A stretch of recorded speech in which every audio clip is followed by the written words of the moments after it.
বিগত ফ্যাসিস্ট সরকারের আমলে এই সাতক্ষীরা শহরের ৭৮টা ইউনিয়নে জেলার মধ্যে প্রত্যেকটি ইউনিয়নে জামাত বিএনপি সহ সাধারণ মানুষ অনেক নেতা কর্মী নির্যাতিত নিষ্পেষিত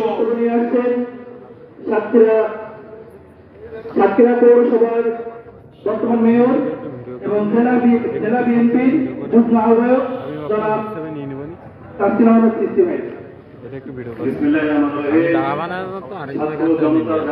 সাতক্ষীরার 22 লক্ষ মানুষের প্রতিনিধিত্বকারী সাতক্ষীরার আম জনতার উদ্যোগে আজকের এই সর্বদলীয় সর্বস্তরের মানুষকে নিয়ে সাতক্ষীরার প্রধান এবং প্রাণের গাড়ি নাভারণ থেকে মুন্সিগঞ্জ পর্যন্ত রেল লাইন স্থাপনের দাবিতে আজকের এই ডিসি অফিসের সামনে যে মানববন্ধন অনুষ্ঠান অনুষ্ঠিত হতে যাচ্ছে, এর মধ্যে উপস্থিত আছেন জেলা বিএনপির সংগ্রামী সদস্য সচিব সাবেক সফল ছাত্রনেতা আবু জায়েদ ডাবলু, জেলা জামাতের সংগ্রামী সেক্রেটারি জেলা শাখার নায়েবে আমির সহ সর্বস্তর জনতা, প্রিয় এলাকাবাসী, আসসালামু আলাইকুম।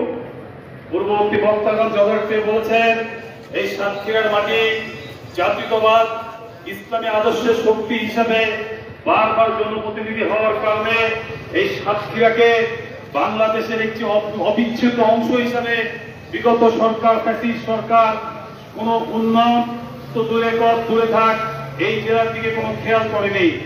আমরা জানি যে বর্তমানে এই সাতক্ষীরা জেলায় কোন জনপ্রতিনিধি ফাংশন করছে না। জনপ্রতিনিধিদের সকল দায়িত্ব এই জেলার ডিসি সাহেবের হাতে ন্যস্ত। ডিসি সাহেব, আপনাকে বলতে চাই, এই মুহূর্তে রাষ্ট্রের প্রতিনিধি হিসাবে আপনি আপনার ডিসি সম্মেলনে সাতক্ষীরার 22 লক্ষ মানুষের প্রাণের দাবি এই রেল লাইন স্থাপন করার জন্য আনুষ্ঠানিকভাবে অফিসিয়ালি প্রস্তাব পাঠাবেন এবং আপনি এই জেলায় সর্বোচ্চ প্রশাসনিক ক্ষমতা ভোগ করছেন। এই প্রশাসনিক ক্ষমতা যেহেতু আপনার হাতে, আপনি জানেন বিগত ফ্যাসিস্ট সরকারের আমলে এই সাতক্ষীরা শহরের ৭৮টা ইউনিয়নে জেলার মধ্যে প্রত্যেকটি ইউনিয়নে জামাত বিএনপি সহ সাধারণ মানুষ অনেক নেতা কর্মী নির্যাতিত নিষ্পেষিত। যারা গ্রাম থেকে আসছে, ইউনিয়ন থেকে আসে, আপনার অফিসে ঢুকতে পারে না, আপনি তাদের কথা শুনেন না। আপনি ডিসি সাহেব আপনার মতো ব্যক্তিগত উন্নয়ন করেন।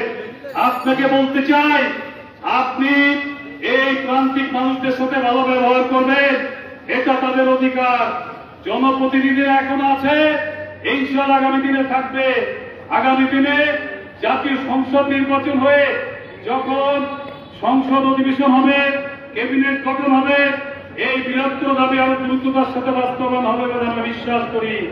আপনার এই মুহূর্তে এটা অনুমোদন করার ক্ষমতা বা সুযোগ নাই, কিন্তু আপনার সুযোগ আছে এইটা অফিসিয়ালি উন্নয়ন সমন্বয় মিটিং এর মাধ্যমে রেজুলেশন আকারে ক্যাবিনেটে পাঠানো, রাষ্ট্রের কাছে জানানো যে সাতক্ষীরাবাসী বাংলাদেশের আর্থসামাজিক উন্নয়নে যথেষ্ট রেভিনিউ প্রদান করে।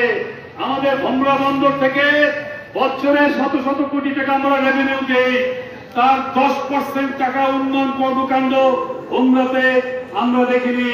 সাতক্ষীরা শহরে ইতিমধ্যে পৌরসভার প্রায় জার্মান সরকারের আর্থিক অনুদানে 300 কোটি টাকার যে প্রজেক্ট, সেটি রাস্তার ড্রেন কারবার বিনিময়ে ব্যয় হচ্ছে।